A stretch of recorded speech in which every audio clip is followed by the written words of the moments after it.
Welcome to Believe Works, culturally informed mental health and holistic well-being. Today, we will explore a vital and intricate topic, cultural norms.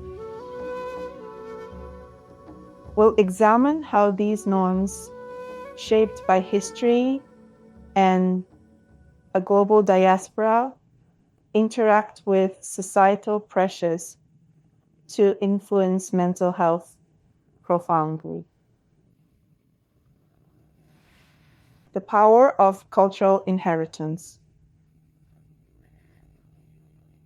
Cultural norms are deeply rooted in a rich and diverse heritage. These are the shared traditions, beliefs, and values passed down through generations. They can range from a strong emphasis on community and collectivism over individualism, to specific communication styles, to the importance of storytelling and oral history.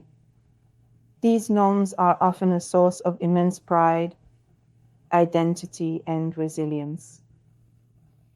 For many in communities like ours here in Chicago or Mankan, these norms are the very fabric of daily life. They shape how we celebrate, how we grieve, and how we relate to family and elders. They are a powerful inheritance, offering a sense of belonging and a roadmap for navigating a world that has not always been kind. A double-edged sword, sociocultural pressure. But these cultural norms do not exist in a vacuum. They interact with the broader sociocultural pressures that people navigate daily, creating a complex and sometimes conflicting reality. On the one hand, these norms can be protective factors for mental health.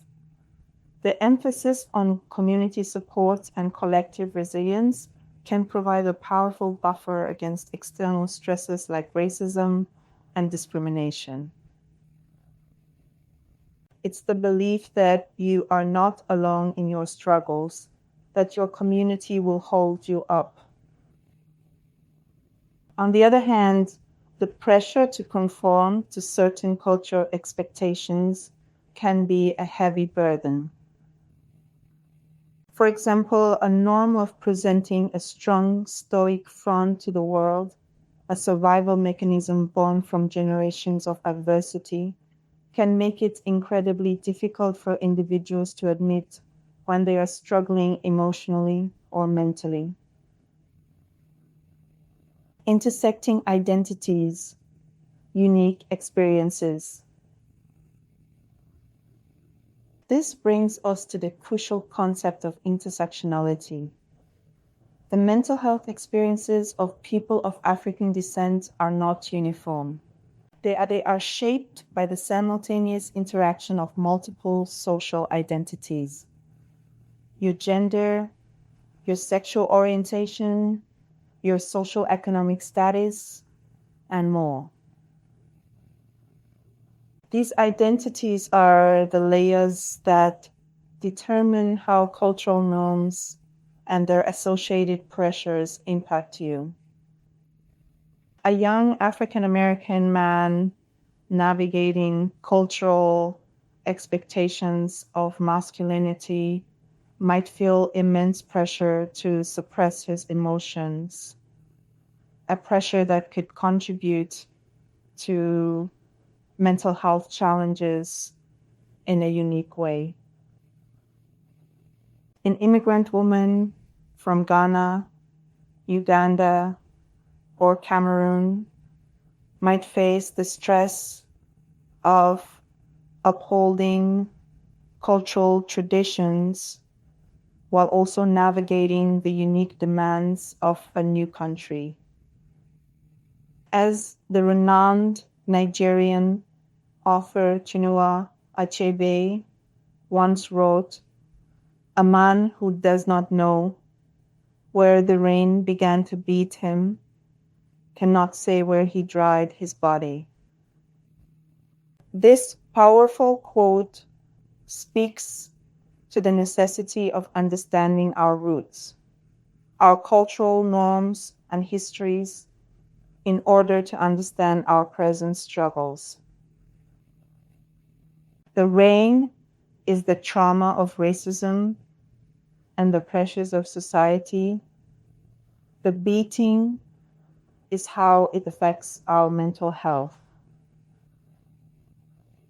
influencing mental health outcomes and access to care.